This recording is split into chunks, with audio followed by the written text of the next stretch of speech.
Hey, it's Mark Ferguson with Investor More, and I'm standing outside a brand new house flip we just bought. This is an ugly one, as you can see, but it was a very cheap one. We bought this for $100,000. We're in northern Colorado, and that's one of the cheapest houses we have bought in a long time. So we'll go over the numbers, what we paid for it, repairs we'll make, all of that, talk about our plans for it, and then show you the house too. So let's get started on that right away, and don't forget to check out investormore.com for much more information on flipping, buying rentals, being an agent, and our 9 books on Amazon if you want in-depth information on our business and what we do. So it is Fun Car Friday, and we have the Supra out, but it's dirty because I can't wash it because the window broke and I can't roll it up. So sorry about that, it's not clean, but it's still a fun car, still love it. Eventually, one day, I'll get the tags for it, but my excuse is that coronavirus has made that very difficult right now. So eventually, we'll get it registered and it'll be legal to drive and not 6 months expired. So here is the house. As you can see, it is not the prettiest house we've ever bought, but it is one of the cheapest we've bought in a long time. And I'll pan over here. One reason is that it's on a semi-busy road, 4-lane main road, but it's not crazy busy. As you can see right here, there aren't cars just coming back and forth constantly. So it's not crazy busy, but obviously it will affect some buyers who don't want to be on a road that has a decent amount of traffic. The house has what looks to be, could be asbestos siding. When it's that shape, sometimes that's what it is. You can see the peeling paint. Now, asbestos siding is usually not dangerous if you don't disturb it. You don't grind it up and then breathe it, but it has some broken pieces, as you see. We might have to replace some of those. And actually they make pieces that look just like that. They're no longer asbestos and safe, but you can replace one piece at a time. And our city allows you to dispose of a 50-gallon container of asbestos just normally. You don't have to do anything special, don't have to wear special suits, get a special permit or anything. They allow you to do that. So perfectly legal for us to take off some of these pieces, throw them away, and then replace them with non-asbestos. And something else you might have noticed, this is very foggy and hazy, and that's the forest fires again. And there's literally ash falling as we speak, going in the Supra. So we had some major forest fires in Colorado. As soon as they tend to get under control, they flare up again, or another one comes up. There's the Cameron Peak fire up by Red Feather Lakes right now. That's pretty major, and that one was kind of calming down a little bit. And then there's the Mullen Fire in Wyoming that just dropped down into Colorado. So those are both probably 60 to 100 miles away from us and dropping a ton of smoke and ash on us all summer. All right, here's the house. It's huge, right? One reason it was so cheap too is that it was listed as a 1-bedroom. So this house was on the MLS. We bought it on the MLS, didn't do any special marketing or anything. It was listed for $125,000, and somehow I missed it. I did not see it listed on the MLS, and then they dropped the price to $100,000, and then I saw it. I'm like, oh, that's so cheap. How am I not buying this house already?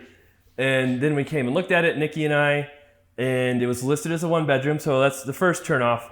There's a huge price difference between 1-bedroom and 2 bedrooms. So if this house is fixed up and it's a 1-bedroom, it's probably worth $170,000. So I mean, it's still not bad for a flip, but not amazing either.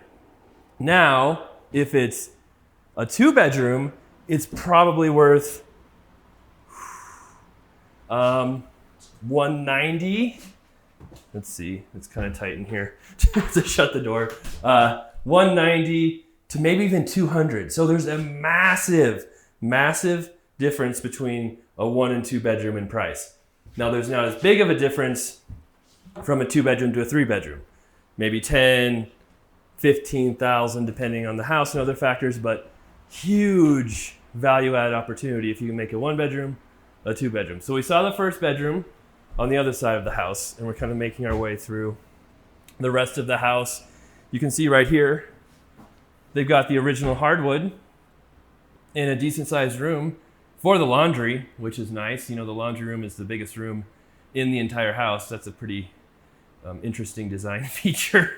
But I don't know if I'll move it or not. It might not be worth it. But the room I'm standing in right now, whoops, running into stuff, is definitely big enough to be a bedroom. So this house, I think, was listed at like 500 square feet, but I think it's bigger than that. I think they've had some additions, and over the years, it is bigger than that. All you need in this room, literally, is a closet. We can install a closet, and now it's a 2-bedroom house. It won't be huge. It'll be pretty tiny, but it will still be nice. It will be fixed up. We'll redo the floors, the paint. We'll add doors, replace the windows. The roof might be okay. We'll see. We may or may not upgrade the heating. I think that's our heat for the entire house right there. So we might have to do some more there. But it's so tiny, you might not have to either. We'll see. We'll redo the bathroom, redo the kitchen, and we'll probably spend $30,000 to $35,000 on the repairs. We'll have another $20,000 in financing, selling, and carrying costs. And we bought it for $100,000. I made a commission when I bought it because I'm an agent, so I got $3,000 there. We'll end up selling it for $190,000 to be conservative, and it should be a really good deal. And because it's so small, we should be able to do it pretty quick and pretty cheap. So a lot of people are probably thinking, man, you're crazy to try and get $200,000 for this house. And a lot of you might live in the Midwest or, the South. And then some of you living in California and New York might be like, oh my God, that's a steal if you can buy anything for $200,000. So, but around here in Northern Colorado, our median price is about $330,000, and you cannot find a nice house for under $200,000. It's just almost impossible. One that is fixed up, has 2 bedrooms, will sell probably almost immediately in that price range. So it should be a very fast, quick sale as well. You can see right here, the yard. Although the front has grass, it's green. We'll try and keep it that way because sometimes our flips don't always have the best yards. The backyard's not amazing. It's not huge, it's tiny. And the neighbor's garage is not amazing either. But like I said, finding a house in this price range that's decent is nearly impossible. So it still should sell,